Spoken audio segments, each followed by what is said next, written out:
ഇന്നലെ ഇക്കണോമിക്സിൻ്റെ എക്സാം ആയിരുന്നു. അപ്പം എക്സാം 2 മണി മുതൽ 4:45 വരെയാണ്. 4 മണി ആയപ്പോൾ എൻ്റെ ഇൻവിജിലേറ്ററിൻ്റെ പേപ്പർ വാങ്ങിച്ചു. 4 മണിക്ക് ശേഷം 4 മണിക്ക് വാങ്ങിച്ചിട്ട് 4:30ക്കാണ് എനിക്ക് തന്നത്. എൻ്റെ അടുത്തിരിക്കുന്ന കുട്ടി ഇതിൻ്റെ ആൻസർ എന്താണെന്ന് ചോദിച്ചിട്ടുണ്ടോ. അപ്പോൾ ഞാൻ ഒരുപാട് തവണ ചോദിച്ചപ്പോൾ പിന്നെ ഞാൻ പറഞ്ഞു എനിക്ക് അറിയില്ല എന്ന് പറഞ്ഞു. എന്നിട്ട് എൻ്റെ പേപ്പർ വാങ്ങിച്ചിട്ട് ഒരുപാട് സമയമല്ലേ സംസാരിക്കണം എന്ന് പറഞ്ഞിട്ട് എൻ്റെ പേപ്പർ അങ്ങോട്ട് വാങ്ങിച്ചു വെച്ചു. ഇതിന് മുന്നേ ഞങ്ങളുടെ ക്ലാസ്സിൽ നിന്ന് ഇന്നലെ തന്നെ വേറൊരു കുട്ടീനെ സ്റ്റാൻഡപ്പ് എന്ന് പറഞ്ഞിട്ട് ആ കുട്ടിയുടെ പേപ്പർ വാങ്ങിച്ചു വെച്ചു.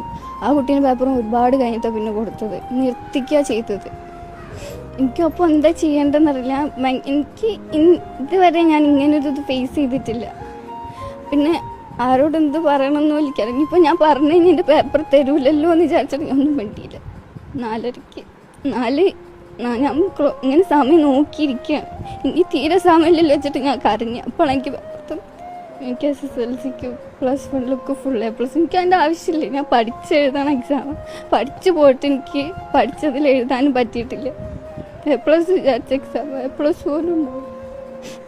അച്ഛനും അമ്മയ്ക്കൊക്കെ അറിയാം ഞാൻ രാത്രി വരെ ഉറക്കളിച്ചിരുന്ന് പഠിക്കുന്നതാണ്. എക്കണോമിക്സ് എക്സാം ഭയങ്കര ടഫുള്ള എക്സാം എന്ന് വെച്ചിട്ട് അത്രയും ടെൻഷൻ അടിച്ച് പോയിട്ട് സിമ്പിൾ ക്വസ്റ്റ്യൻ പേപ്പർ കിട്ടിയൊന്നും എഴുതാനും പറ്റിയില്ല. ഞങ്ങൾ സ്കൂളിൽ സാറൊന്നുമില്ല, വേറെ സ്കൂളിൽ സാർ ഇതിന് ലീഗലി മൂവ് ചെയ്യണം തന്നെയാണ് താല്പര്യം.